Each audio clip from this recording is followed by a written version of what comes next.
It's my pleasure to invite up abolitionist and statesman Fredrick Douglass.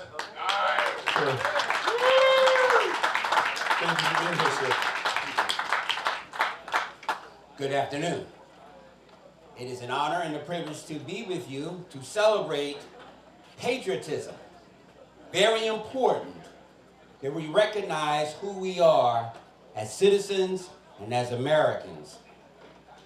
In preparing for this particular event, I was struggling with coming up with something to say that would encourage and enlighten those who would be in the presence.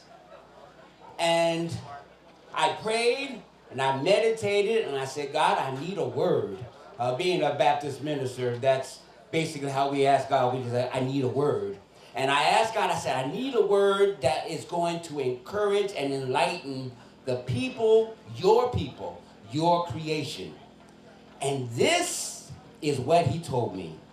He said, tell the people that they have lost and they have left their first love.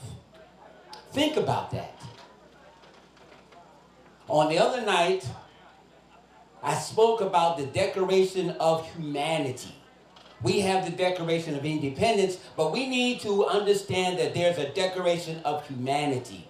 We have lost our humanity in our community, in our homes, in our nation.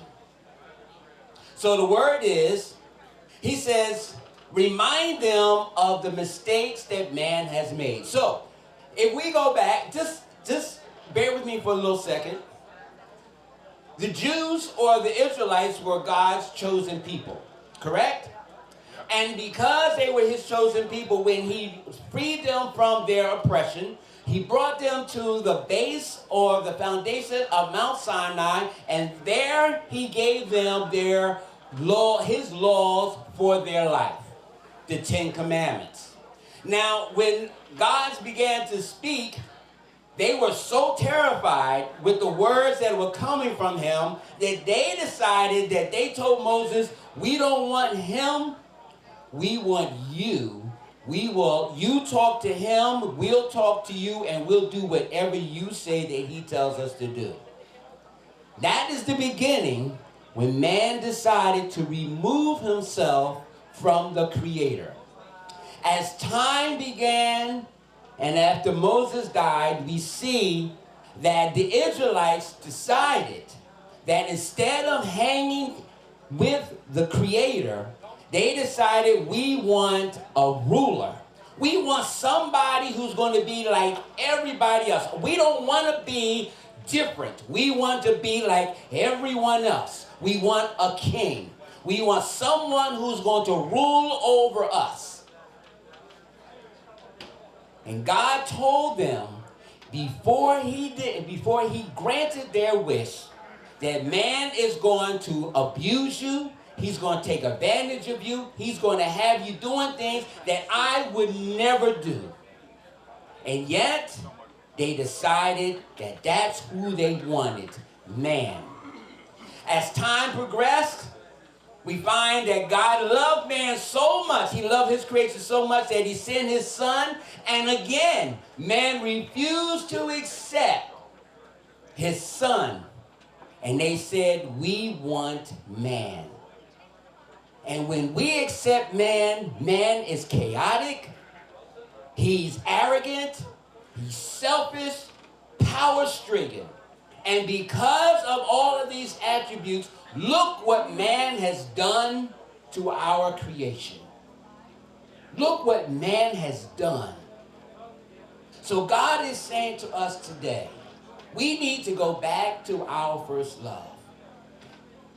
The other night I quoted Galatians, the 5th chapter, the 13th and the 14th verse. And in Galatians it says, do not wear liberty as an occasion on your flesh, but wear it as a garment of love, of power, of strength, of imagination.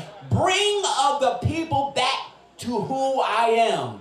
Love, He teaches us to love each other as ourselves. Love the neighbor. Love the person sitting next to you, behind you, in front of you. Love. We need to get back to who we are.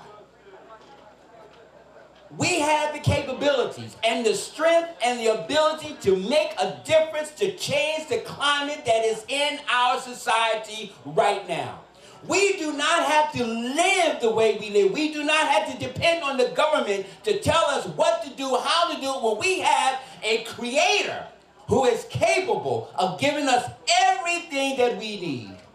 He says, I will provide you with all the things that you need, but you have to seek me first. And I will give you everything that you need. Come back to your first love. Come back to where you began. We're not citizens, we're humans.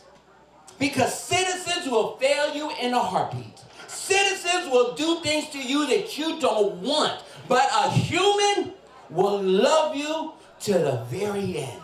Because a human has the love that God has embedded in him because he is created in his image. So ladies and gentlemen, if we're going to wage war, let's have a revolution against inhumanity. Let's have a war against tyranny. Let's have a war against injustice, inequality. Let's have a war against evil. And let's stand up for who we are as a people. We are Americans, and Americans love God who created us and made us what we are. Thank you.